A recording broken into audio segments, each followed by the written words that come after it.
विज्ञान के मूल नायडर क्वेश्चन के दूसरे भाग में आपका स्वागत है। चलिए शुरू करते हैं।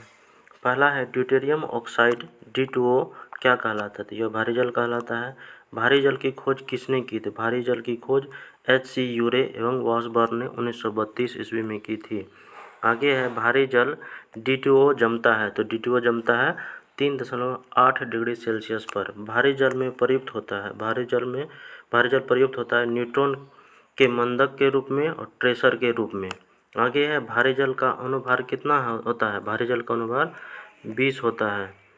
आगे चैप्टर है जल एवं उसके प्रकार। पहला है जल H2O है, यह एक यौगिक है। जल बना है, जल जो है 2 हाइड्रोजन और 1 ऑक्सीजन परमाणु से बना हुआ है।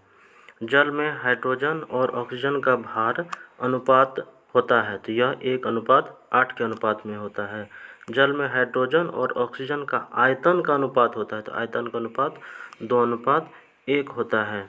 आगे है सार्वत्रिक विलायक कहलाता है, तो सार्वत्रिक विलायक जल होता है। शुद्ध जल का क्वथनांक होता है, शुद्ध जल का जो क्वथनांक 100 डिग्री सेल्सियस होता है। शुद्ध जल का द्रवनांक होता है, शुद्ध जल का द्रवनांक 0 डिग्री सेल्सियस होता है। जल का शुद्ध रूप है, जल का शुद्ध रूप वर्षा का जल होता है। आगे है शुद्ध जल का pH मान होता है, तो शुद्ध जल का pH मान 7.4 होता है। जल 2 प्रकार का होता है, तो यह कठोर एवं मृदु जल होता है। साबुन के साथ झाग उत्पन्न नहीं करता है, तो झाग उत्पन्न नहीं कठोर जल करता है। आगे है साबुन के साथ झाग उत्पन्न करता है, तो साबुन के साथ झाग मृदु जल उत्पन्न करता है।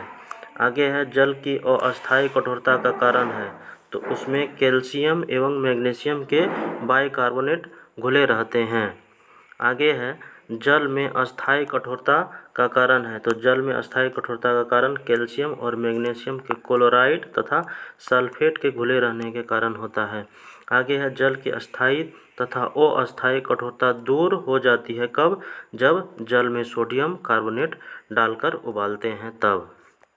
आगे है जल की अस्थायी कठोरता दूर करने के लिए सर्वाधिक उपयुक्त है, तो अस्थायी कठोरता पोटेशियम क्लोराइड से दूर होती है। आगे चैप्टर है प्रमुख गैसें एवं उनकी प्रकृति। पहला है भोपाल गैस त्रासदी में किस गैस का रिसाव हुआ था? तो मिथाइल आइसोसाइनेट का रिसाव हुआ था, CH3NCO। भोपाल गैस त्रासदी कब हुई थी? यह हुई थी 3 दिसंबर 1984 को और कंपनी का नाम था यूनियन कार्बाइड कंपनी। आगे है भोपाल गैस त्रासदी का जिम्मेदार किसे माना जाता है? तो भोपाल गैस त्रासदी का जिम्मेदार किसे माना गया है? वारेन एंडरसन को। अश्रु गैस कहलाता है, अश्रु गैस क्लोरोएसिटोफिनोन होता है। अश्रु गैस में प्रयोग किया जाता है, अश्रु गैस में अमोनिया प्रयोग किया जाता है। अश्रु गैस का प्रयोग किया जाता है अनियंत्रित भीड़ को तितर बितर करने के लिए। आगे है हंसाने वाली गैस कहलाता है, तो हंसाने वाली गैस नाइट्रस ऑक्साइड कहलाता है।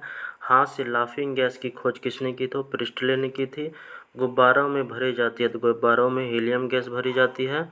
आगे है कैल्शियम कार्बाइड पर जल की प्रतिक्रिया द्वारा उत्पन्न होने वाली गैस है, तो यह एसिटिलीन गैस उत्पन्न होती है। कच्चे फलों को पकाने के लिए प्रयोग किया जाता है, तो कच्चे फलों के लिए पकाने के लिए एथिलीन या एसिटिलीन गैस का प्रयोग किया जाता है। आगे है वेल्डिंग में प्रयुक्त गैस है, जब हम वेल्डिंग करते हैं उसमें एसिटिलीन एवं ऑक्सीजन गैस प्रयुक्त होता है। चूने के पानी को दूधिया कर देता है, तो चूने को पानी को दूधिया कार्बन डाइऑक्साइड गैस कर देता है। आगे है CO2 गैस की प्रकृति क्या होती है? तो CO2 गैस की प्रकृति अम्लीय होती है। आगे है सोडा वाटर के बोतल खुलने पर कौन सी गैस निकलती है? तो कार्बन डाइऑक्साइड गैस निकलती है। आगे है वायुयान के टायरों में भरने के लिए प्रयोग किया जाता है, तो वायुयान के टायर में नाइट्रोजन या हीलियम गैस भरी जाती है। कृत्रिम सांस के लिए किन गैसों का मिश्रण दिया जाता है? तो ऑक्सीजन एवं हीलियम गैस दिया जाता है। आगे है गोताखोर सांस लेने के लिए प्रयोग करता है, तो गोताखोर सांस लेने के लिए ऑक्सीजन और हीलियम गैस का मिश्रण का प्रयोग करता है। वनस्पति तेल से वनस्पति घी बनाने के लिए प्रयुक्त होने वाली गैस है, यह हाइड्रोजन गैस है। आगे है फूलों का रंग उड़ा देती है, तो फूलों का रंग क्लोरीन गैस उड़ा देती है। वाहनों से निकलने वाले प्रदूषित गैस होती है तो इसमें कार्बन मोनोऑक्साइड गैस होता है। कार्बन मोनोऑक्साइड गैस का प्रकृति क्या होता है, यह उदासीन होता है। आगे है अग्निशामक यंत्रों में प्रयोग किया जाता है तो अग्निशामक यंत्रों में कार्बन डाइऑक्साइड गैस प्रयोग किया जाता है। ग्लोबल वार्मिंग के लिए उत्तरदायी गैस है तो ग्लोबल वार्मिंग के लिए कार्बन डाइऑक्साइड गैस उत्तरदायी है। आगे है शुष्क ठोस कार्बन डाइऑक्साइड कहलाता है, ठोस कार्बन डाइऑक्साइड शुष्क बर्फ कहलाता है। आगे है गर्म करने पर सीधे गैस में ही परिवर्तित हो जाता है तो क्या, शुष्क बर्फ।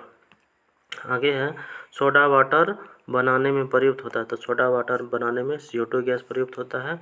नेक्स्ट चैप्टर है अम्ल, भस्म एवं लवण। पहला क्वेश्चन है अम्ल का स्वाद होता है तो अम्ल का स्वाद खट्टा होता है। क्षार भस्म का स्वाद होता है, क्षार भस्म का स्वाद कड़वा होता है। अगला महत्वपूर्ण क्वेश्चन है अम्ल एवं क्षार की अभिक्रिया के फलस्वरूप बनने वाला पदार्थ क्या कहलाता है तो लवण कहलाता है। आगे है अम्ल का pH मान होता है, अम्ल का pH मान 7 से कम होता है। क्षार का pH मान होता है, क्षार का pH मान 7 से अधिक होता है। आगे क्वेश्चन है नीला लिटमस पत्र को लाल कर देता है तो अम्ल जो है नीला को लाल कर देता है। लाल लिटमस पत्र को नीला कर देता है तो यह क्षार होता है। लिटमस पत्र प्राप्त किया जाता है तो यह लाइकेन से प्राप्त किया जाता है। सिरका में पाया जाता है तो सिरका में एसिटिक अम्ल पाया जाता है। आगे है सिरका का रासायनिक नाम है तो इसका रासायनिक नाम जो है एसिटिक अम्ल है। चींटी बिच्छू के डंक में होता है, चींटी और बिच्छू के डंक में फॉर्मिक अम्ल होता है। नींबू संतरा में पाया जाता है तो नींबू संतरा में साइट्रिक अम्ल पाया जाता है। फिटकरी व सोरा में होता है, फिटकरी व सोरा में नाइट्रिक अम्ल होता है। आगे है दूध में पाया जाता है तो दूध में लैक्टिक अम्ल पाया जाता है। सेब में पाया जाता है, सेब में मैलिक अम्ल पाया जाता है। मक्खन में ब्यूटेरिक अम्ल पाया जाता है। इमली अंगूर में टार्टेरिक अम्ल पाया जाता है। आगे है खट्टे फलों में पाया जाता है तो खट्टे फलों में एस्कॉर्बिक अम्ल पाया जाता है। आंवला का मुख्य स्रोत है, आंवला में जो एस्कॉर्बिक अम्ल पाया जाता है। रसायन उद्योग में तेजाब के रूप में जाना जाता है तो तेजाब के रूप में सल्फ्यूरिक अम्ल जाना जाता है। अम्लों का राजा है तो अम्ल का राजा सल्फ्यूरिक अम्ल को कहा जाता है। फोटोग्राफी, कपड़े पर जंग लगे दाग तथा स्याही के धब्बे को हटाने के लिए प्रयोग किया जाता है तो ऑक्जेलिक अम्ल का प्रयोग किया जाता है। आगे है मांसपेशी में किस अम्ल के एकत्रित होने पर थकावट महसूस होती है तो लैक्टिक अम्ल जमने पर थकावट महसूस होती है। बेकिंग पाउडर का निर्माण किस अम्ल द्वारा होता है तो बेकिंग पाउडर टार्टेरिक अम्ल से बनता है।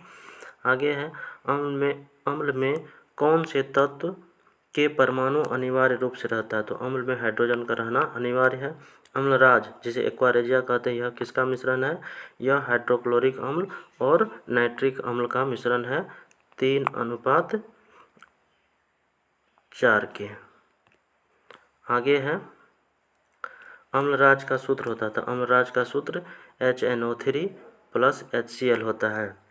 फलों को संरक्षित करने के लिए रबड़ के स्कंदन में प्रयुक्त होता है तो इसमें फॉर्मिक अम्ल प्रयुक्त होता है। आगे है खाद्य पदार्थ के संरक्षण तथा तंबाकू शोधन में प्रयुक्त होता है, बेंजोइक अम्ल प्रयुक्त होता है।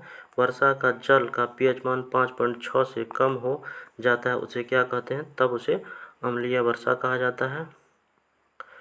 आगे है अम्ल वर्षा मिश्रण है तो अम्ल वर्षा में जो है सल्फर डाइऑक्साइड तथा नाइट्रोजन ऑक्साइड रहता है। साधारण नमक का रासायनिक नाम है, साधारण नमक का रासायनिक नाम NaCl है। यदि वीडियो अच्छा लगा हो तो ज़रूर से ज़रूर सब्सक्राइब करें ताकि अगला वीडियो मिलता रहे। वीडियो देखने के लिए धन्यवाद।